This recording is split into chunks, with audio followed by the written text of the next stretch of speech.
போன ஜென்மத்தில் நான் செஞ்ச புண்ணியம் என் தலைவர் பொண்ணு கோர்ட்ல உன்னை காதலிக்கிறேன்னு பொய் சொல்லுச்சு. நீ கம்பி என்னாம தப்பிச்ச. பாருங்க, சும்மா தலைவன் அந்த ஆளை பத்தி பேசுனீங்க, அப்புறம் நான் மனுஷனாவே இருக்க மாட்டேன்.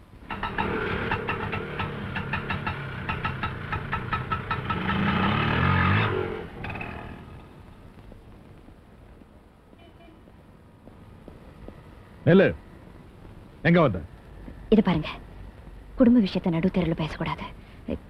யாராவது பார்த்தா அசிங்கமா இருக்கும்.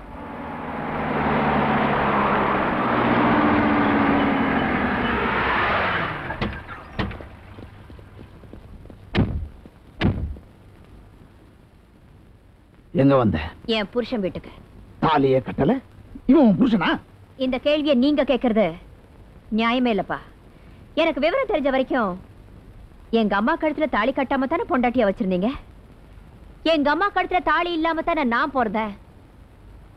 அப்படி கேவலமா பிறந்தவ தாலி கட்டாம ஒருத்தனை புருஷனை நினைக்கிறது என்னப்பா தப்பு?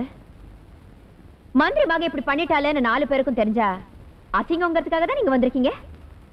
ஆமா, நான் உங்க மகன் இந்த நாட்டுக்கு எப்பப்பா தெரியும்? எங்க அம்மா உங்க சம்சாரம் இந்த நாட்டுக்கு எப்ப தெரியும்? போன வருஷம் தானப்பா தெரியும். அதுவும் நீங்கள சொன்னீங்க. எதிர்கட்சிக்காரன் ஊர் ஊரா வீதி வீதியா மேடை போட்டு கிழின்னு கிழிச்சான். அதுக்கப்புறம் தானே நீங்க சொன்னீங்க. நீங்க தான் அப்படி இருக்கீங்க. ஆனா நான் உங்க மேல உயிரையே வச்சிருந்தேன். உங்களை அவமானப்படுத்ததுனால எந்த தப்பு செய்யாத இவரை ஜெயிலுக்கு அனுப்புனேன். எனக்கு எங்க அப்பாவோட கௌரவம் தான் பெருசா தெரிஞ்சது.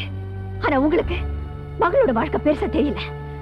தெரிஞ்சிருந்தா கோர்ட்ல நான் கெட்டு போனவரை சொல்லிருப்பீங்களா? என்னை பத்தி தப்பான செய்தி பேப்பர்ல வராம நீங்க தடுத்துருக்கலாம். உங்க அரசியல் லாபத்துக்காக நான் கெட்டு போனவர் இந்தியா முழுதும் பேச வச்சிட்டீங்க. இப்ப இவரை நேத்துக்கலனா என் நிலைமை என்ன ஆகும்? என்னை எவப்பா கட்டிக்குவா? எனக்கு கோடி கோடியா பணம் இருக்கு, மந்திரிங்கிற பவர் இருக்கு. நான் இப்படி சூட்டுட்டா போதும், ஆயிரக்கணக்கில் மாப்பிள்ள நிற்பான். நீங்க சொன்னீங்களே கோடி கோடியா சொத்து இருக்குன்னு. எப்படி சம்பாதிச்சீங்க?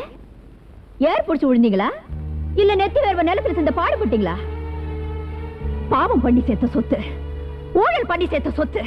இது தமிழ்நாட்டு மக்களோட ரத்தம் பா, ரத்தம். நீங்க சொன்னீங்களே மந்திரி பவர். எத்தனை அடிக்கை? உங்கள மாதிரி மந்திரிகளோட நிலைமை என்ன? எத்தனை மந்திரி இந்த நாட்டுல அட்ரஸ் இல்லாம அலையறாங்க, மக்கள் பார்க்கல. அப்ப நீ இங்க இருந்து வரமாட்டேன். இது பாவத்துல வளர்ந்த உடம்பு. அதை தீர்த்துக்கிறதுக்காக தான் கங்கையை தேடி வந்திருக்கேன். கட்டின புடவையோட தான் வந்திருக்கேன். எதையும் அவுத்து வீசி எரிஞ்சிட்டு நிர்வாணமா நடந்து வந்திருப்பேன். ஏன் அப்படி செய்யல? நீங்க அசிங்கப்பட்டுருவீங்கிறதுக்காக இல்ல.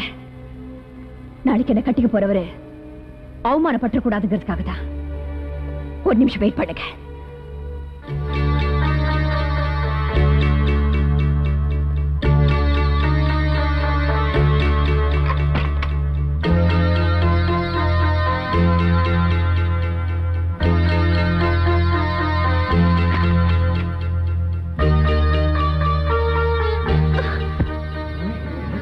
எல்லாத்தையும் எடுத்துட்டு போங்க. என்னவங்க ஏத்துக்கிறதா இருந்தா புடவை கொடுத்து ஏத்துக்கிட்டோம். யோ திருவேங்கடா, தலைவர்னு இத்தனை வருஷமா உனக்காக நான் உயிரையே விட்டுட்டு இருந்தேன். இப்ப அதை நினைச்சு வெக்கப்படுறேன். பெத்த பொண்ணை நல்லா வாழ வைக்க முடியல, நீ எப்படியா மத்த பொண்ணுகளை வாழ வைக்க போற? இத பார், இது வரைக்கும் உன்னை எதிர்த்தவங்க போஸ்டர் மேலதான் சாணி அடிச்சேன். இப்போ இங்கிருந்து போகல, உண்மையிலேயே சாணி அடிப்பேன். டேய் எடு அந்த சாணிய.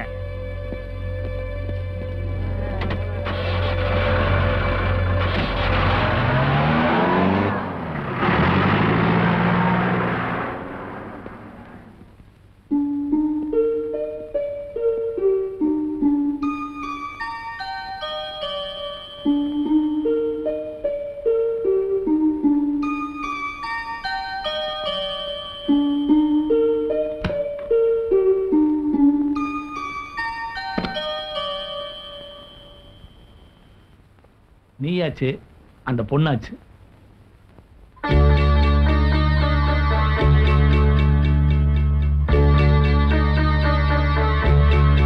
தலைக்கு மேல வேலை இருக்குன்னு சொல்லு, கட்டிங் பண்ணிட்டு வந்துறேன்னா. அம்மா நீங்களா? வாங்கம்மா, வா வாங்கம்மா. பார்வதி, சபா, அஞ்சலி, யார் வந்திருக்கான்னு பாரு. தலைவரோட சம்சாரம். வணக்கம்மா. தலைவரோட சம்சாரம். அம்மா விஜயா அம்மா.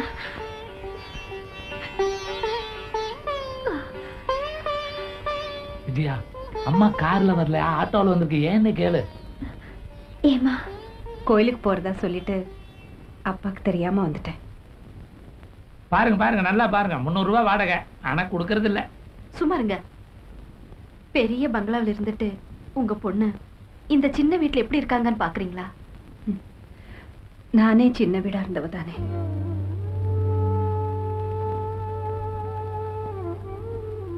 மாப்பிள்ள, என் பொண்ணுக்கு 3 வேளை சோறு போடலைன்னாலும் பரவாயில்ல, 3 முடிச்சு மட்டும் போட்டுருங்க. அதை யாருக்கும் தெரியாம பண்ணிடாம இந்த ஊருக்கே தெரிகிற மாதிரி பண்ணிடுங்க. வரேம்மா, வரேன். அம்மா,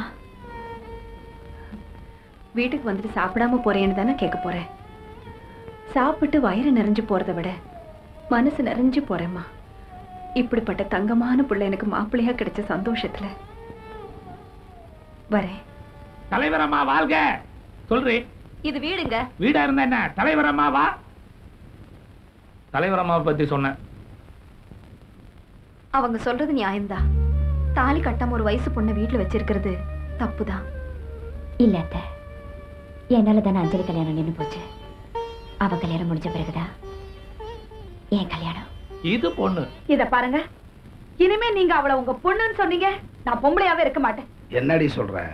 என் மகன் ஒரு பொண்ணு கழுத்துல தாலி கட்ட முடியாம கெடுத்தவன் அவன் தங்கச்சிக்கு அவ கல்யாணம் பண்ணி வைக்க போறாளா? அவ கூட படிச்சவனா? அவன் கையில கால்ல விழுந்து வரதட்சணையே எல்லாமே பண்ணி வைக்கிறாளா? நீங்க என்ன பண்ணுவீங்களோ தெரியாது. அந்த கல்யாணம் நடக்க கூடாது.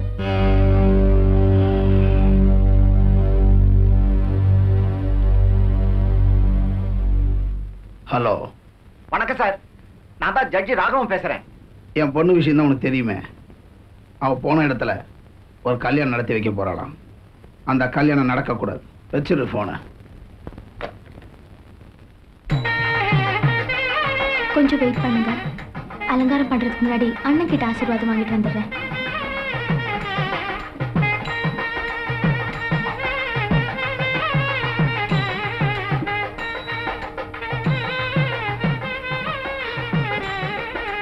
கடத்திக்கிட்டு போறதுக்காக காவல்துறையில இருந்து வந்திருக்கோம்.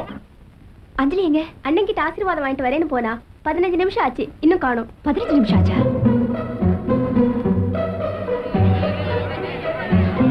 அஞ்சலி காணுங்க. நான் நல்ல குடும்பத்துல பிறந்த பொண்ணு. எனக்கு இன்னைக்கு கல்யாணம். என்ன விட்டுடுங்க சார். தயவு செஞ்சு என்ன விட்டுடுங்க. இந்த தொழிலுக்கு புதுசா வந்தவங்க முதல் தடவை பிடிபட்டதும் விபச்சாரம் பண்ணலன்னு தான் சொல்லுவாங்க. ஜட்ஜ் சார், என்ன உங்க பொண்ணா நினைச்சு பாருங்க. என்ன வீட்டுக்கு போக சொல்லுங்க சார்.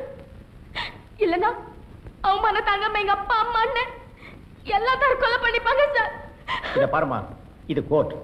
பந்த பாசத்துக்கெல்லாம் இங்க இடம் இல்லை. ஏன் பொண்ணா இருந்தாலும் இதே தண்டனை தான் கொடுப்பேன். ஜட்ஜ் சார், என்ன பிடிச்ச என்ன இன்ஸ்பெக்டர் நல்லா விசாரிங்க. நான் தப்பு பண்ணல. கோயிலுக்கு பக்கத்துல போற வரவ கையெல்லாம் பிடிச்சி இழுத்துட்டு இருந்தா இவரான. அரெஸ்ட் பண்ண போன என்னையே நீயும் வரியான்னு கேட்கிற இவரான. சார், அந்த இன்ஸ்பெக்டர் சொல்றத நம்பாதீங்க. அவன் ஏன் தங்கச்சி சார். பத்திரமா தங்க சார். மிஸ்டர், உங்க தங்கச்சி தங்கமா இல்ல பித்தளையான்னு கோர்ட் முடிவு பண்ணும். சார், நான் சொல்றது கேளுங்க சார். இவங்கெல்லாம் நான் இன்ஸ்பெக்டர். நாளைக்கு உடம்புல காக்கி சட்டை இருக்காடா. ஓ, கொண்டாட்டி கழுத்துல தாலி இருக்காது. Order, order, order. கோர்ட்ல இப்படி எல்லாம் கூச்சப்படக்கூடாது சார். அது தங்கச்சி சார். ஓகே, நான் வந்துட்டேன்ல, பாத்துக்கிறேன். நீ போங்க. இன்ஸ்பெக்டர், இந்த பொண்ணு குடிபோதையில இருந்தான்னு ஆதாரம் இருக்க? டாக்டர் சர்டிபிகேட்டே இருக்கு யுவர் ஆனர்.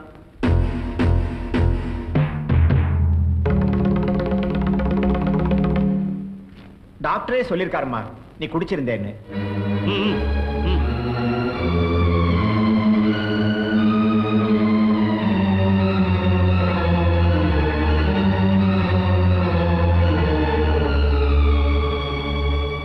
யுவர் ஆனர், இந்த நாட்டில் விபச்சாரம் ஒழியணும், ஒழுக்கம் வளரணும்னு நீங்க எடுக்கிற முயற்சிகளும் கொடுக்கிற தீர்ப்புகளும் எங்க டிபார்ட்மெண்ட்டுக்கு ரொம்ப பெருமையா இருக்கு.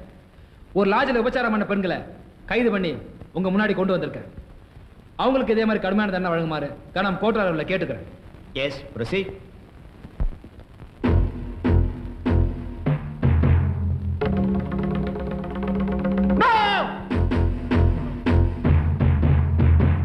இன்ஸ்பெக்டர், அது யார் தெரியுமா?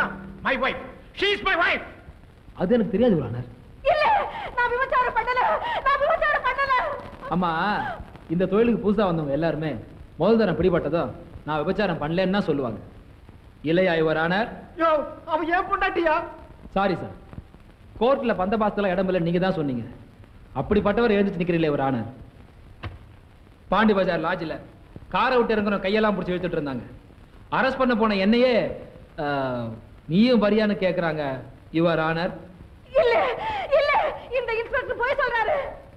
இவங்க குடிபோதையில் இருந்ததுக்கு ஆதாரமா டாக்டர் சர்டிபிகேட் இருக்கு யுவர் ஆனர்.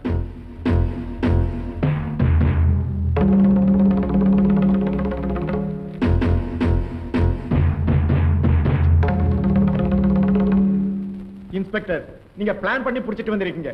50 ரூபாய் கொடுத்தா எத்தனை டாக்டர் சர்டிபிகேட் வேணாலும் வாங்கலாம். தெரியுமா உங்களுக்கு? அப்போ இந்த பொண்ணு குடிபோதையில் இருந்தான்னு அந்த இன்ஸ்பெக்டர் கொடுத்ததோ 50 ரூபாய்க்கு வாங்கின சர்டிபிகேட்டா யுவர் ஆனர்? யுவர் ஆனர், ஒருத்தரோட செல்வாக்கை குறைக்கிறதுக்காகவும் எதுக்குறவங்களை அழிக்கிறதுக்காகவும் அவமானப்படுத்துறதுக்காகவும் பொய் கேஸ் போறது நாட்டில் அதிகமாயிடுச்சு. அதுக்கு சட்டத்தை காப்பாற்ற வேண்டியவங்களே தொட போறது சகஜமாயிடுச்சு. இந்த பொண்ணோட கல்யாணத்தை தடுத்து நிறுத்துறதுக்காக ஒரு பாவம் அறியா இந்த பொண்ணை இங்க கொண்டு வந்திருக்காங்க. இனிமே எந்த மாப்பிள்ளை இவ தாலி கட்டக்கூடாது, இவன் அண்ணன் அவமானத்துல சாகணுன்றதுக்காகவே இந்த பொண்ணை கோர்ட் வரைக்கும் கொண்டு வந்திருக்காங்க. அந்த தங்க மனசுக்காரன் தலைகுனியை நான் விட மாட்டேன்.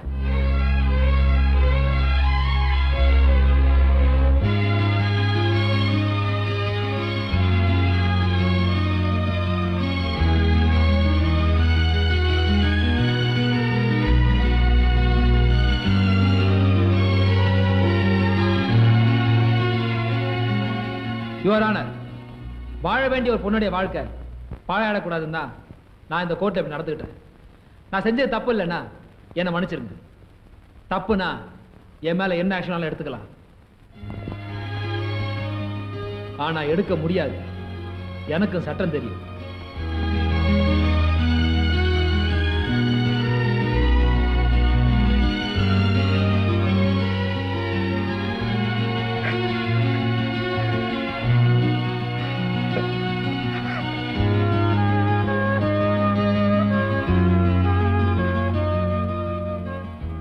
குடும்ப மானத்தையே காப்பாத்திட்டப்பா.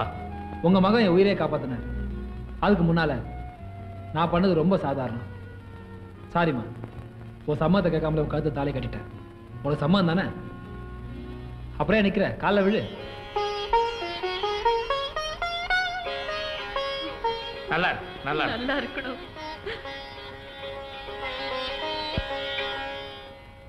வாங்க போலாம்.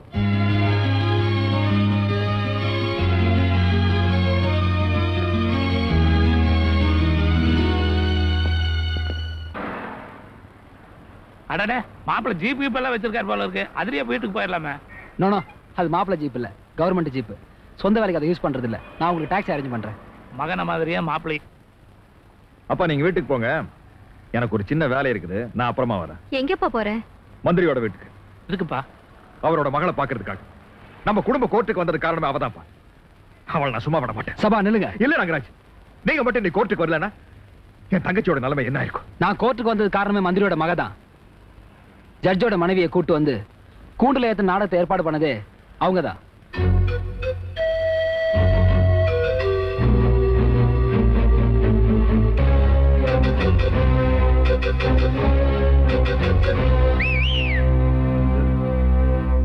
எங்கடா வந்த? உன் பொண்டாட்டியை பார்க்கவா? என்ன பார்க்கற? தாலி கட்டலனா கூட பொண்டாட்டி தான் அன்னைக்கு அவ சொன்ன இல்ல. என் பொண்ணா இருந்தாலும் ரொம்ப நல்லவன். என் குடும்பம் என் புருஷன் வசனம் பேசினா வாடி உள்ளன்னு இழுத்து பூட்டிட்டா என் பொண்டாட்டி ஓம் பொண்டாட்டிய. ஆனா அவ இப்ப இந்த வீட்டுல இல்ல.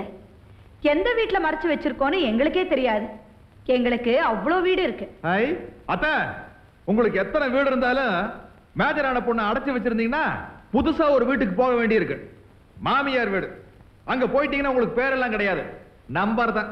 அலுமினிய தட்டை கையில கொடுத்து களியுருண்டை மேல வச்சிருவாங்க. போட போய் போலீஸ்ல கம்ப்ளைண்ட் கொடு. தட்டை கொடுக்குறானா களியை கொடுக்குறானான்னு பாக்குறேன். போலீஸ் எங்க போலீஸ்ரா? அவளுக்கு கல்யாணம் பண்ணி வைக்க போறேன்.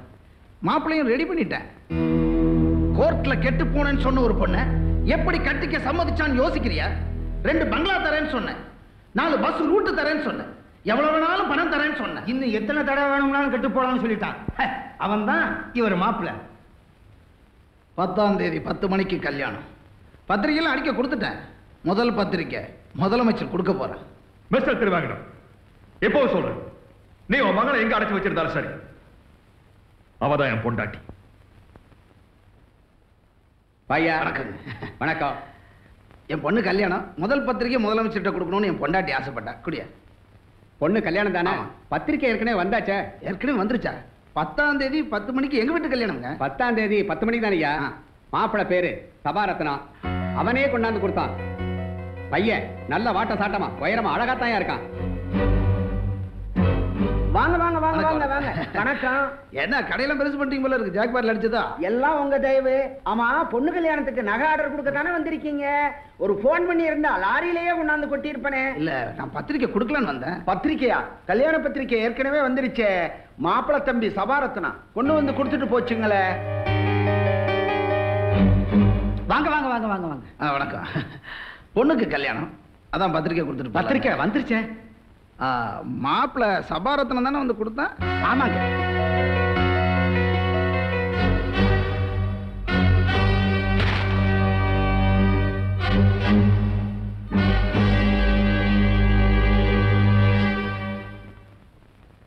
எனக்கு முன்னால எல்லா இடத்துலயும் பத்திரிக்கை கொடுத்து என்ன அவமானப்படுத்திட்டான்.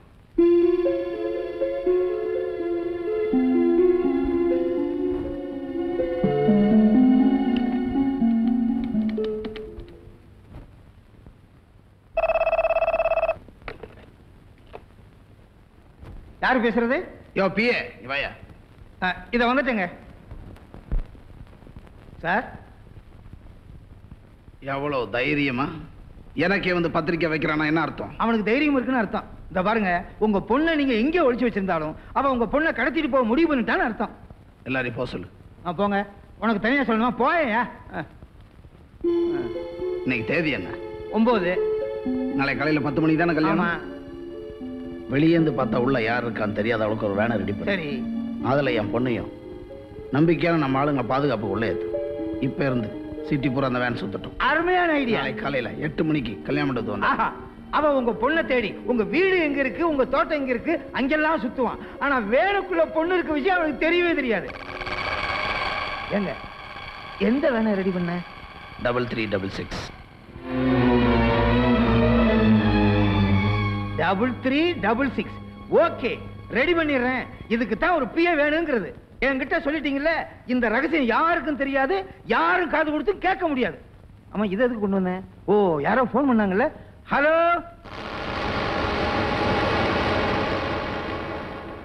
வச்சுட்டாங்க போல் இருக்கு. 3366. 10ஆம் தேதி 10 மணிக்கு கல்யாணம் மந்திரி பத்திரிக்கை அடிச்சிருக்காரு. அதே 10ஆம் தேதி 10 மணிக்கு கல்யாணம் நீ பத்திரிக்கை அடிச்சு ஊரெல்லாம் கொடுத்துட்ட. விஜயா வேற எங்க இருக்கான்னு தெரியல. இப்ப என்ன பண்ண போற? குட்டையை குழப்பறதுக்கு அப்படி பண்ண மாப்பிள.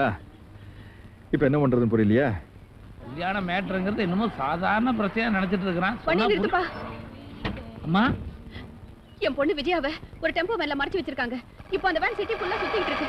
Van number 3366. உங்க பையன் கிட்ட சொல்லி எப்படியா காப்பாத்த சொல்லுங்க. கண்டுபிடிச்சிட்டேன். விஜயா எங்க இருக்கான்னு கண்டுபிடிச்சிட்டேன். ஏன்பா கத்துறீங்க? மெதுவா சொல்லுங்க. விஜயா ஒரு டெம்போ டிராவலர் வேன்ல மறைச்சு வச்சிருக்காங்க. அந்த வேன் சிட்டி பூரா சுத்திட்டு இருக்கு. இத மந்திரியோட சம்சாரமே என்கிட்ட சொன்னாங்க. அந்த வேன் நம்பர் என்னப்பா? அந்த வேன் நம்பரு சொல்லுங்கப்பா. இவ்வளவு கேட்டதுல மறந்து போச்சுப்பா. மறந்துட்டீங்களா? எந்த காரியத்தையாவது நீங்க பொறுப்பா செஞ்சிருக்கீங்களா? இல்ல எதுக்காவது பிரயோஜனமா இருந்திருக்கீங்களா? தெரிஞ்ச நம்பரை போய் மறந்துட்டேன்னு சொல்றீங்களா? தப்புதான், மறந்துட்டேன்னு சொல்றேன்லப்பா. சபா, சொன்னது மந்திரி சம்சாரம் தானே, அவங்களே போய் கேட்டா என்ன? கரெக்ட் மாப்ள. வாங்க. ஷாபாஷ், மந்திரி மனைவியே உங்ககிட்ட சொல்லிட்டாங்களா? யோ பிஏ, தயவு செஞ்சு இந்த விஷயத்தை மந்திரி கிட்ட சொல்லிடுறாரு. அந்த அம்மாவோட வாழ்க்கையை வீணா போயிடும். சொல்லுவேன், சொல்லியே தீருவேன். சொல்லாம இருக்க மாட்டேன். தயவு செஞ்சு சொல்லாதீங்க. விடியா கைய, சொல்லியே தீருவேன். மிஸ்டர் பிஏ, இன்ஸ்பெக்டர்னா பயந்துருவனா? இது மாதிரி நான் எத்தனை இன்ஸ்பெக்டர் பார்த்திருக்கேன். சொல்லுவேன், வேன் நம்பர் சொல்லியே தீருவேன். 3366. எப்படி? என்ன அவருக்கு பிஏவா இருந்து நான் எத்தனையோ தப்புகளை பண்ணிருக்கேன். எத்தனையோ பெண்கள் வாழ்க்கையை கெடுறதுக்கு நான் உறுதுணையா இருந்திருக்கேன். கடைசியில அவர் பெண்ணு கெடுறதுக்கு நான் உடந்தையா இருக்க மாட்டேன். ஏன்னா எனக்கு 4 பெண்கள் இருக்கு. அவங்க நல்லா இருக்க வேண்டாமா? அதனாலதான் இதை சொல்றேன். ஒரு நிமிஷம், இந்த விஷயத்தை அவர்கிட்ட சொல்லிடாதீங்க. அப்படியே சொன்னாலும் எனக்கு 4 பொண்ணுங்க இருக்க விஷயத்தை அவர்கிட்ட சொல்லிடாதீங்க. சொல்ல மாட்டேன் சார். ஜாமீன்ல வெளியே வந்து கெடுப்பாயா? மறந்துடாதீங்க. வேன் நம்பர் ஐயோ மறந்து போச்சு. 3366. எங்களுக்கு தெரியும். உனக்கு இங்கிலீஷ் தெரியுமா தெரியாதான்னு டெஸ்ட் பண்ணேன். 3366